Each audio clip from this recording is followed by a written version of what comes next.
Hi friends, പുതിയൊരു വീഡിയോയിലേക്ക് എല്ലാവർക്കും സ്വാഗതം. ഇന്ന് നമുക്ക് കണവ അഥവാ കൂന്തൽ കൊണ്ട് തോരൻ എങ്ങനെ ഉണ്ടാക്കാമെന്ന് നോക്കാം.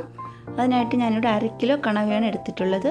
അത് ചെറിയ കഷ്ണങ്ങളാക്കി നന്നായി ക്ലീൻ ചെയ്ത ശേഷം 1/2 കപ്പ് വെള്ളമൊഴിച്ച് വേവിക്കാൻ വയ്ക്കാം. ഇതിലേക്ക് 1 പീസ് ഇഞ്ചിയും 3-4 അല്ലി വെളുത്തുള്ളിയും പാകത്തിന് ഉപ്പും ചേർത്ത് നന്നായി വേവിച്ചെടുക്കാം.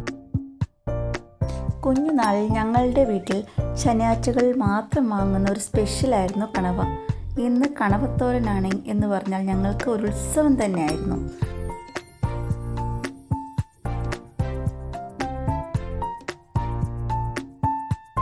വെളിച്ചെണ്ണ ചൂടാക്കുമ്പോൾ കറിവേപ്പില പൊട്ടുന്ന മണം, അതിലേക്ക് ഇഞ്ചി, വെളുത്തുള്ളി, ഉള്ളി എന്നിവ ചേർന്ന പോലുള്ള മണം എല്ലാം കൂടി ഒരു മാജിക് പോലെ. ഇന്നും അതേ രുചി തിരികെ കൊണ്ടുവരാനാണ് ഞാൻ ശ്രമിക്കുന്നത്. ഇനി നമുക്ക് കണവത്തോരന് ആവശ്യമായ അരപ്പ് തയ്യാറാക്കാം. അതിനായിട്ട് ഞാനിവിടെ 1/2 മുറി ചിരകിയ തേങ്ങയാണ് എടുത്തിട്ടുള്ളത്. അതിലേക്ക് 1 ടീസ്പൂൺ മുളക് പൊടി, 1/4 ടീസ്പൂൺ മഞ്ഞൾപ്പൊടി, 3 അല്ലി വെളുത്തുള്ളി, 1/2 ടീസ്പൂൺ കുരുമുളക് പൊടി എന്നിവയാണ് ചേർത്തിട്ടുള്ളത്. ഇത് നന്നായി ക്രഷ് ചെയ്തെടുക്കണം.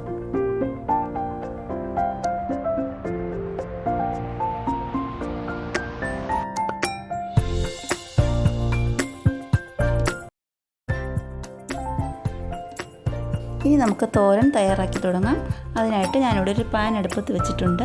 അതിലേക്ക് 2 ടീസ്പൂൺ വെളിച്ചെണ്ണ ചേർത്ത് 1 സവാള ചെറുതായി എരിഞ്ഞത് കൂടെ ചേർക്കുക. ഇതിലേക്ക് 2 പച്ചമുളക് വട്ടത്തിൽ എരിഞ്ഞത് ചേർക്കുക. കൂടെ തന്നെ 2 ടീസ്പൂൺ തേങ്ങാക്കൊത്ത് കൂടെ ചേർത്ത് നന്നായി മൂപ്പിച്ചെടുക്കാം. സവാള നല്ല ബ്രൗൺ നിറമായി വരുമ്പോഴേക്കും നമ്മൾ നേരത്തെ വേവിച്ച് വെച്ച കണവ ഇതിലേക്ക് ചേർക്കാം.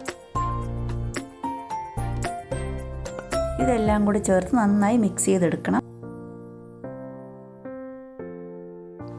ഇത് ഇത്രയും നന്നായി ഇളക്കി യോജിപ്പിച്ച ശേഷം നമ്മൾ നേരത്തെ അരച്ച് വെച്ച അരപ്പ് കൂടെ ഇതിൽ ചേർക്കാം. അതുകൂടെ ചേർത്ത് നന്നായി ഇളക്കി യോജിപ്പിച്ച ശേഷം ഒരടപ്പ് കൊണ്ട് അടച്ച് മൂടി 5 മിനിറ്റ് വേവിച്ചെടുക്കാം. ഈ സമയത്ത് നമുക്ക് ഉപ്പ് പോരാന്നുണ്ടെങ്കിൽ അതുകൂടെ ചേർക്കാവുന്നതാണ്.